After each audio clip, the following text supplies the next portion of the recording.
Hi everybody, welcome back to the channel. This is Shaka from Shaka Reacts, and today we've got another music teacher reaction and analysis video for you. Today we've got a first-time reaction, folks, to somebody I've A, never heard of, and B, certainly never heard. We have a performance by an artist named So Hyang, hope I'm saying that correctly, and her version of Arirang Alone. I am familiar with the tune, the traditional tune of Arirang, but not the specific version, so I'm really intrigued to see what we're in for here with this performance. With that being said, everybody, let's get into it.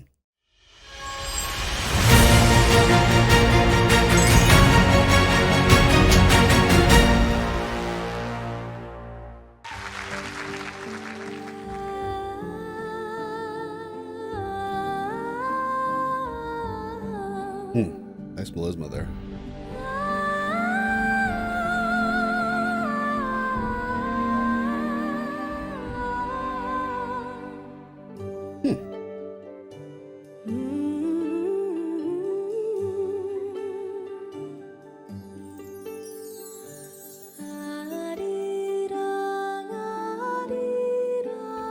That's cool.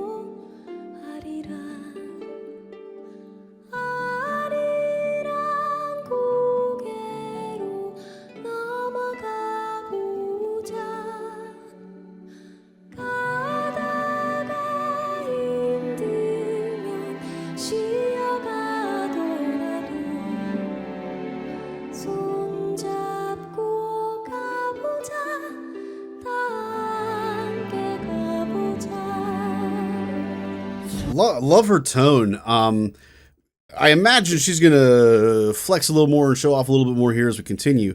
The first initial thoughts I have, though, guys. So again, I am a music teacher, and my background is primarily in instrumental. I've done a good bit of vocal as well, but I've done quite a few versions of Arirang with different students and things like that. And the first thing that sticks out to me immediately with this, and it's very possible it's because the versions that we're playing are simplified for students, but the Arirangs, the arrangements of Arirang, there we go, that we have always performed are always in a duple meter. What that means is that the beat is broken down into two subsets. The song that we're hearing here, this version of it, is in groups of three. So I would guess the meter is either 6/8 or 12/8, depending on how the phrases are aligned here. But there's a distinct grouping of three in this song, very different than what I've heard. The macro line of the melody is still the same. It's still the same tune, just a very different take. Now, I'm intrigued. Those of you that are more familiar with the traditional original version of this song, is that actually the way that this is written originally? Because I could be wrong on that. Like I said, I've only ever performed arrangements of this, but I was always under the assumption that it's a duple meter, not a triple meter. Intrigued to hear what your thoughts are on that, guys, if you're familiar with the actual traditional Asian version of the song. All right, we're going to go ahead and keep going this time, though, guys, and see what else we got for us here.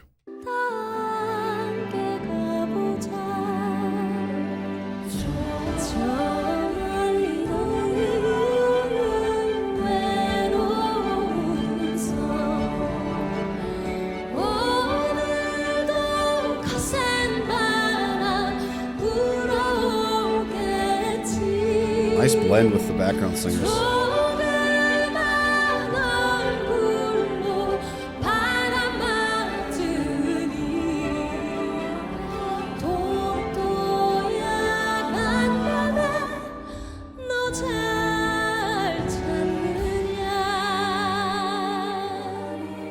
Ooh. Very different.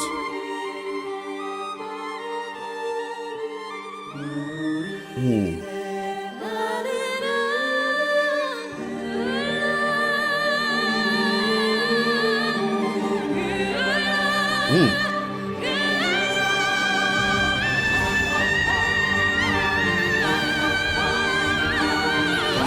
Yeah, I agree.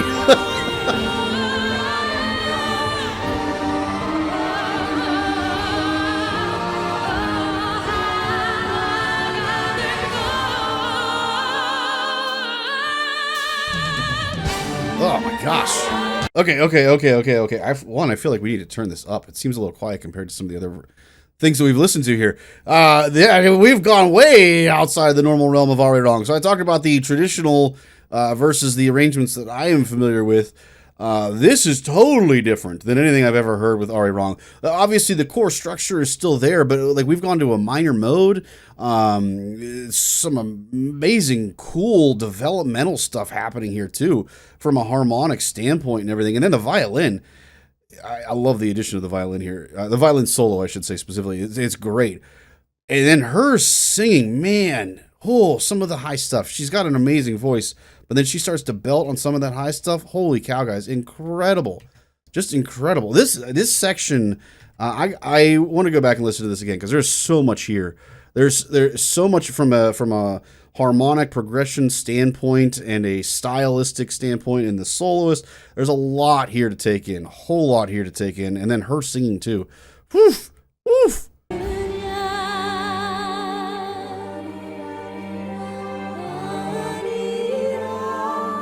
I love this modulation.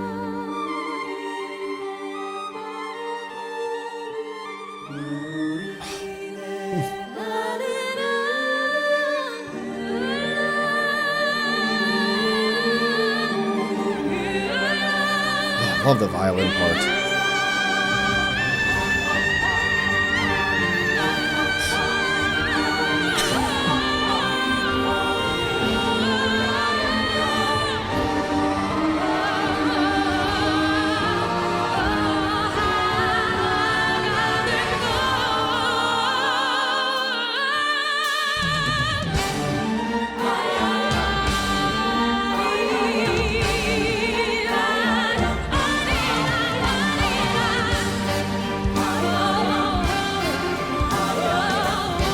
Really cool stuff here.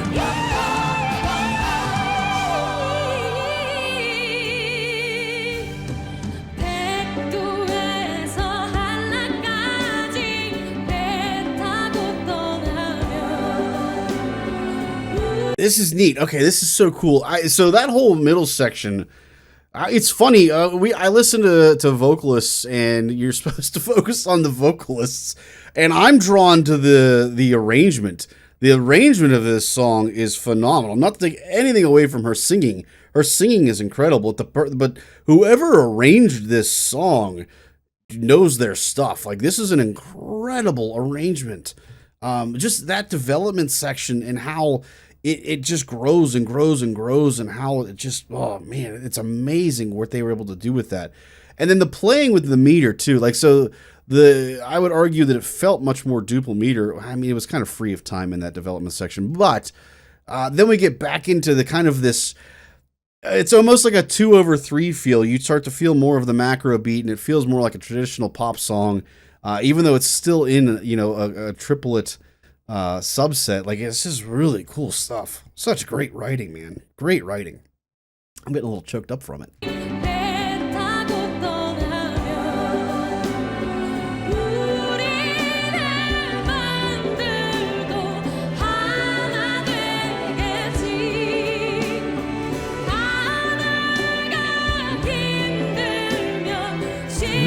Love that.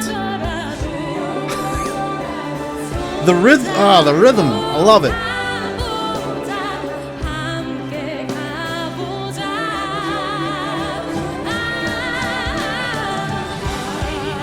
So it's so cool. They're very intentional in this. It's such a unique approach to this. I'm very confident the original is in a duple meter and not in a triple meter. With the way that they're approaching this melody now and how they're singing the rhythm through this, no doubt in my mind the original traditional traditional melody is a duplet meter, because it's so cool. It's so cool whenever you can hear that duple over triple feel, that hemiola, as we call it in music.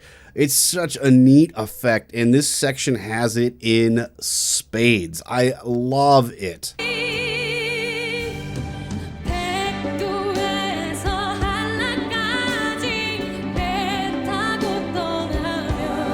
So right now it's mostly the 3 feel.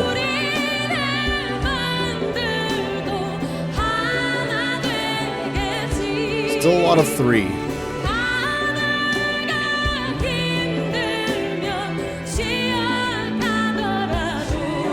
But then she's going to start to switch to more of a two fill here. Just with the way that they're playing with the rhythm. It's so good.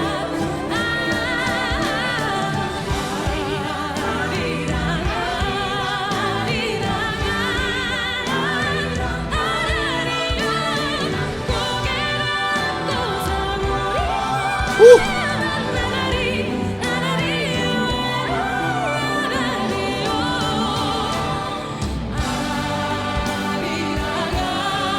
I love it. Yeah, they're calling for everybody to sing along now. And now we get into more of the traditional sound of the original melody.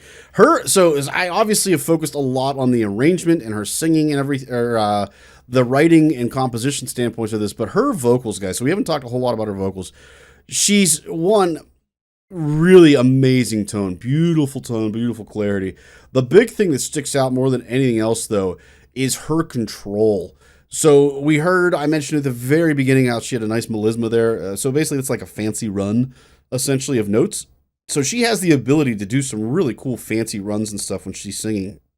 But then also the control that she has to be able to switch from her chest voice to her head voice that we heard a lot in this last section. It's just really, really, really impressive. Just some amazing singing from her and vocals from her. All right, let's go ahead and keep going with the main kind of chorus here where hopefully the whole audience is joining in. Like that.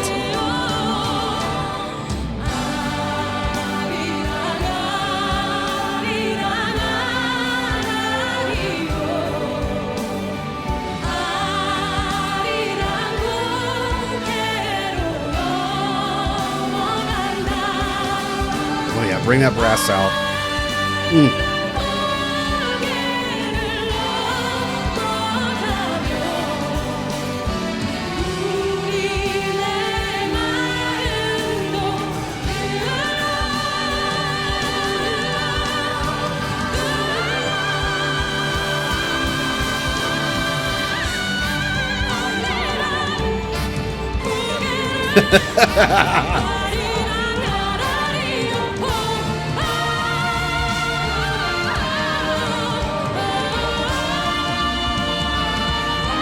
Some of the percussion too.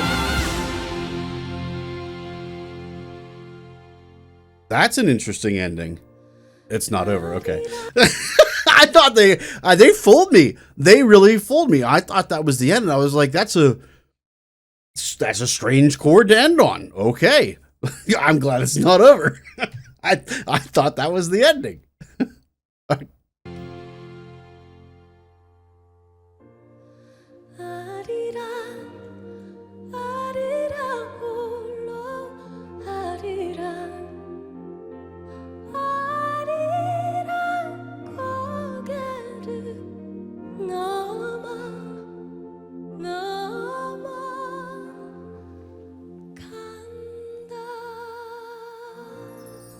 Love the ending.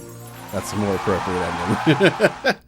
Love that, guys. That's like I said, one, I don't know anything about her vocally speaking, her background at all. I would love to delve into more of her stuff because it sounds like she's got some pipes on her. But two, the big thing I took away from this, obviously, is the incredible arranging. If any of you are big fans of So Hyang, I hope I'm saying that correctly, and you are specifically familiar with this particular clip and the musicians behind this here, I'd appreciate if you guys let me know in the comments who the arranger is. I know, so immediately the thing that comes to mind here for me is Dimash, because we found out, obviously, Dimash, amazing vocalist, etc., etc., but we also found out a lot about the famous musician that was doing a lot of the writing and arranging of his stuff that I was so infatuated with. So I'd be really intrigued to see, who the man behind the curtain is, so to speak. Who is the person that wrote this specific arrangement of this song too? Because it's some phenomenal writing, guys. In addition to the phenomenal performances from the musicians themselves. Hopefully you guys enjoyed today's video. If you did, I would really appreciate it, guys, if you gave a like. If you want to continue checking out more of our content, though, that we've got here, make sure you guys subscribe and then turn those notifications on so you don't miss anything. And last but not least, if you want to continue your journey down that music rabbit hole, everybody, make sure you check out the next video.